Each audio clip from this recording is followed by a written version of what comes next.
Hello, everyone, and greetings from the top right corner of your screen. My name is Montana Howarth, and I just wanted to talk today about projecting school climate during distance learning. Um, now, I want to have a small disclaimer here in the beginning that though school climate has been researched a lot, unfortunately, you know, uh, school climate during distance learning has not been something that's been researched. So I do want to first start off by saying a lot of these are my suggestions or ideas that I would implement to project school climate. So the first uh, thing we need to discuss is what is school climate? Now, Laucus defines school climate as the feelings and attitudes that are elicited by a school's environment and referred to as school climate. Now, he also stated that a climate is a multi-dimensional construct that is physical, social, and academic. Given the nature of distance learning during this COVID-19 pandemic, we obviously cannot focus on the physical climate of our school building. So instead, we must focus on social and academic dimensions. The social dimensions would be interpersonal relationships, and equitable and fair treatment of students and staff.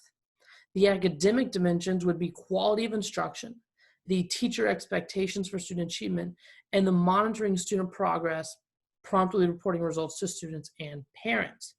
Um, I feel like both the social and academic dimensions can still be enforced in a distance learning environment.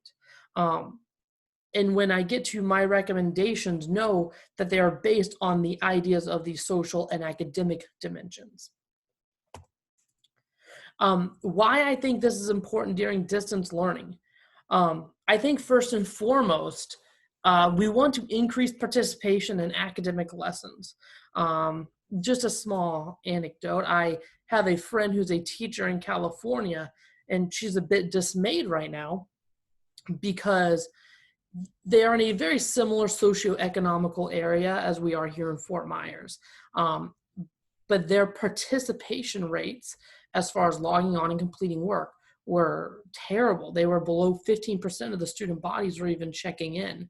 So their district actually mandated, the teachers were not creating lesson plans. They were just, they purchased an online platform and they were sending lessons out on that.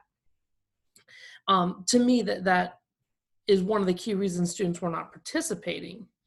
Um, and that is one, it's not, they're not getting the social dimension of education. Another reason why I believe this is important is that it creates consistency and normalcy in a time of constant change. I mean, we have been stuck indoors now for 40 plus days. Students want to go to school. Students want to participate in class and see their friends. I think projecting our school climate where students do get to interact with one another would create a little bit of normalcy in very unnormal times. And we must also remember that these students that are distance learning now, with the exception of 5th and 8th graders and seniors, they're going to be coming back to our schools for the majority of them next semester. So we want to make sure that they do not forget, what we have taught them over their years being in our schools. So these are my 4 recommendations of how we can actually project climate during distance learning. First is continuation of as many school norms and functions, maintain face-to-face interactions and availability, allow teachers to maintain control over their curriculum, and to grade with grace and understanding. My first one is the continuation of as many norms as possible. I think schools should identify as many areas of they can that they can in fact continue. For instance, if your school has a weekly school news, that, as long as it does not have student participants, you should continue with the school news. Homeroom check-ins. are a great way to maintain that continuation. Probably one of the most important, I believe, is the availability of normal support staff. Remember, these students are not just interacting with teachers in the building. They interact with the social worker, the counselors, the deans, the support staff. Uh, Making them available to students, I believe, is also a very big chunk of this distance learning, especially the counselors and school deans. The ESE support staff can be there for their students, offering um, routine check-ins to make sure they are getting the help they need. More of at a district level, food service, especially for the lower economical families, the children rely on the school lunch that they get provided. So providing food services to students is a big key in maintaining their health. If you can, I would suggest developing routine check-ins with your high flyer or high need students, and always maintain availability of administration. If a principal would allow himself to be talked to in the hallway with students, that principal should also make themselves available via email or calls to those same students. Maintain face-to-face interactions and availability. This one is very important because it reinforces the previously established relationships. Remember, students come to your classroom every day and get that face-to-face communication. You have built a relationship over 3 quarters with the students. It shows students that you are there and available for them. If you're able to use Zoom conferences, then you're able to answer questions in real time. And the ability to teach and reinforce distance learning class norms. This is an amazing opportunity to create other classroom routines that can augment your previous classroom routines. And by having a face-to-face interaction, you're able to reinforce those. I'm using an example of face-to-face interaction right now by using a Zoom session. Instead of just doing a voice recording, I wanted to make sure you could see my face while I was actually teaching this. I believe it reinforces why we do what it reinforces the relationship that we have built with our students throughout the year.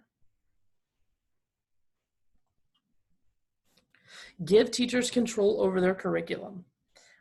One of the main reasons I think my friend in California was experiencing such low student participation was that it was completely different curriculum than what they had been used to in school.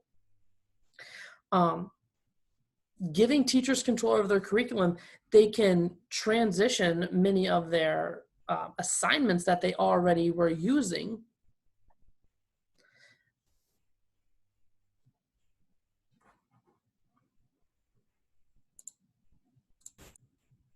It allows them to transition the worksheets they were already using in the classroom to a digital format that the kids were already familiar with.